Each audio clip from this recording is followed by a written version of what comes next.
ভারতের বিমা ক্ষেত্র এমন এক সময় দাঁড়িয়ে যখন নীতিগত সিদ্ধান্তই ঠিক করে দেবে আগামী কয়েক দশকে এই সেক্টরের অভিমুখ। দেশের অর্থনীতিতে বিমার ভূমিকা শুধু সুরক্ষার মধ্যে সীমাবদ্ধ নয়, এটি লগ্নি, কর্মসংস্থান এবং আর্থিক অন্তর্ভুক্তিরও একটি গুরুত্বপূর্ণ হাতিয়ার। সেই বাস্তবতাকে সামনে রেখেই কেন্দ্রীয় সরকার বিমা ক্ষেত্রের কাঠামোয় বড়সড় পরিবর্তনের পথে এগোচ্ছে। সম্প্রতি সংসদে দুই কক্ষেই পাশ হয়েছে একটি গুরুত্বপূর্ণ বিল, সবকা বিমা সবকি রক্ষা বিল। এই বিলের মাধ্যমে বিমা ক্ষেত্রে নিয়ম কানুন, বিদেশি লগ্নির সীমা, নিয়ন্ত্রক সংস্থার ক্ষমতা এবং বিমা সংস্থাগুলির কাজের পরিধি সবকিছুতেই বদল আসতে চলেছে। যদিও সংসদের ভেতরে এই বিল নিয়ে বিরোধিতা ছিল, আলোচনার দাবি উঠেছিল, তবু শেষ পর্যন্ত সংখ্যাগরিষ্ঠতার জেরে বিলটি পাশ করিয়েছে সরকার। এই বিল পাশ হওয়া মানেই তা পরিবর্তন কার্যকর হয়ে যাচ্ছে তা নয়, রাষ্ট্রপতির সম্মতির পরেই এটি আইনে পরিণত হবে। কিন্তু একবার আইনে পরিণত হলে ভারতের বিমা ক্ষেত্রে চেনা ছবি বদলে যেতে বাধ্য।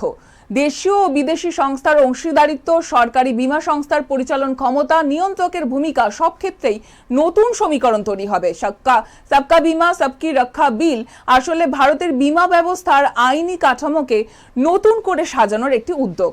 দীর্ঘদিন ধরে সরকার মনে করছিল 1938 সালের বিমা আইন এবং 1999 সালের IRDAI আইন বর্তমান বাজারের বাস্তবতার সঙ্গে পুরোপুরি মানানসই নয়।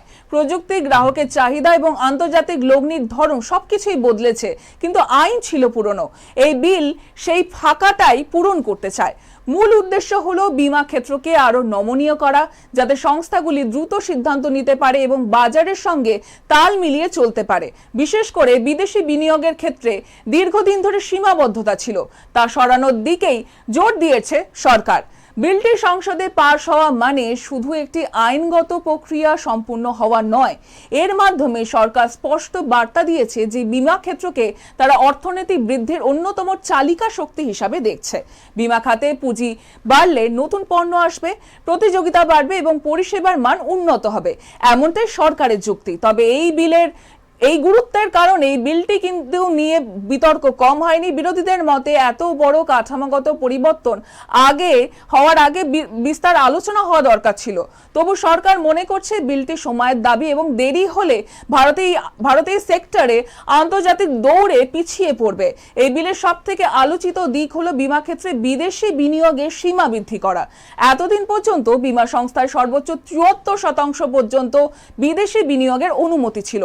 নতুন আইনে সেই সীমা বাড়িয়ে 100% করার পথ খুলে দেওয়া হয়েছে। এর অর্থ ভবিষ্যতে কোনো ভারতীয় বিমান সংস্থার সম্পূর্ণ বিদেশি মালিকানাও সম্ভব হতে পারে, যদিও তা সরকারের নির্ধারিত শর্ত সাপেক্ষে করতে হবে। সরকারের মতে এতে করে বিপুল পরিমাণ আন্তর্জাতিক পুঁজি দেশে আসবে, যা বিমা বাজারকে আরো গভীর করবে।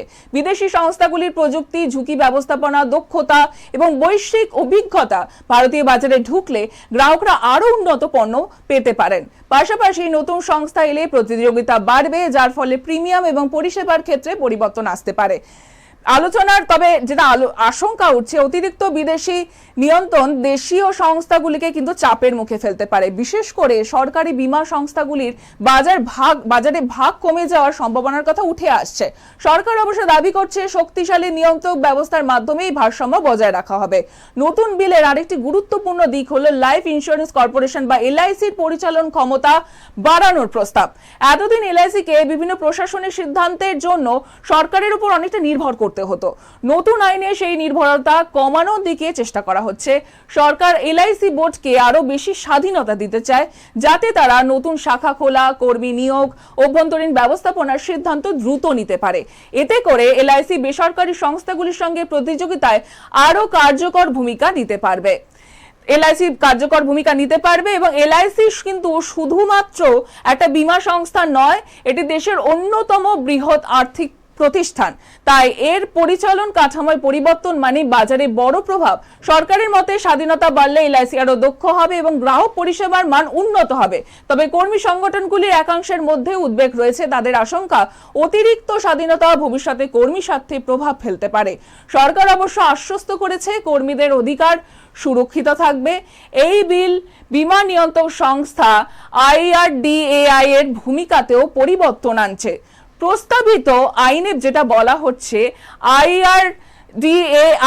আইআরডিএআই যে প্রস্তাবিত আইনে বলা হয়েছে তার ডিরেক্টরের মেয়াদ সর্বোচ্চ 5 বছর বাড়ানোর ব্যবস্থা রাখা হয়েছে।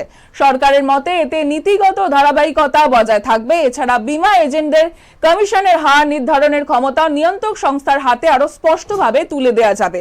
এর ফলে বাজারে স্বচ্ছতা বাড়বে, গ্রাহকদের ওপর অতিরিক্ত আর্থিক চাপ কমবে বলে আশা করা হচ্ছে। নতুন আইনে একটি সমন্বিত লাইসেন্স ব্যবস্থার কথা বলা হয়েছে। এর ফলে একটি বীমা সংস্থা একই ছাদের নিচে একাধিক ধরনের বীমা পণ্য দিতে পারবে। এতে সংস্থার কার্যক্রম সহজ হবে এবং গ্রাহকও এক জায়গা থেকে নানা পরিষেবা পেতে পারবেন। বিলটি পাশ হলে রাজনৈতিক বিতর্কও কিন্তু থামেনি। রাজ্যসভার বিরোধী দলের একাংশ বিলটি সিলেক্ট কমিটিতে পাঠানোর দাবি জানিয়েছিল। তাদের বক্তব্য ছিল, এত বড় সংস্কারের আগে আরো বিস্তারিত আলোচনা প্রয়োজন। দক্ষিণ ভারতের কয়েকজন সাংসদের আপত্তি ছিল বিলের নামকরণ নিয়েও। তাদের অভিযোগ, পুরো বিলটির নাম হিন্দিতে রাখা হয়েছে, ইংরেজির ব্যবহার নেই। তাদের মতে এটা পরোক্ষভাবে হিন্দি চাপানোর চেষ্টা। সরকার অবশ্য এই অভিযোগ মানতে কিন্তু নারাজ। তাদের বক্তব্য, বিলের ভাষা নাম কোনোভাবেই সাংবিধানিক নিয়ম লঙ্ঘন করে না এবং এর সাথে ভাষা রাজনীতির যোগ নেই। শেষ পর্যন্ত এই আপত্তিগুলি ভোটাভুটিতে কিন্তু প্রভাব ফেলতে পারেনি। সংখ্যাগরিষ্ঠতার জেরে রাজ্যসভাতে বিলটি পাশ হয়। এখন শুধু রাষ্ট্রপতির সম্মতির অপেক্ষা। সবকা বীমা সবকি রক্ষা বিল এখনো শুধু একটি সংসদীয় নথি নয়, এটি ভারতের বীমা ক্ষেত্রের ভবিষ্যৎ দিশা নির্ধারণ করে একটি গুরুত্বপূর্ণ মোড়। রাষ্ট্রপতির সম্মতি মিললে এই বিল আইনে পরিণত হবে এবং তারপরেই ধাপে ধাপে কার্যকর হতে শুরু করবে একের পর এক পরিবর্তন। এই আইনের মাধ্যমে সরকার স্পষ্টভাবে জানাতে চেয়েছে যে বীমা ক্ষেত্রকে তারা বিশ্বমানের করতে চায়। বিদেশি বিনিয়োগ, নিয়ন্ত্রক সংস্কার এবং সরকারি সংস্থার ক্ষমতায়ন, এই 3 স্তম্ভের ওপর দাঁড়িয়েই তৈরি হয়েছে নতুন কাঠামো। এর সুফল যদি সঠিকভাবে বাস্তবায়িত হয় তাহলে গ্রাহক পরিষেবা, পণ্যের বৈচিত্র্য এবং বাজারের গভীরতা সব ক্ষেত্রে ইতিবাচক পরিবর্তন আসতে পারে।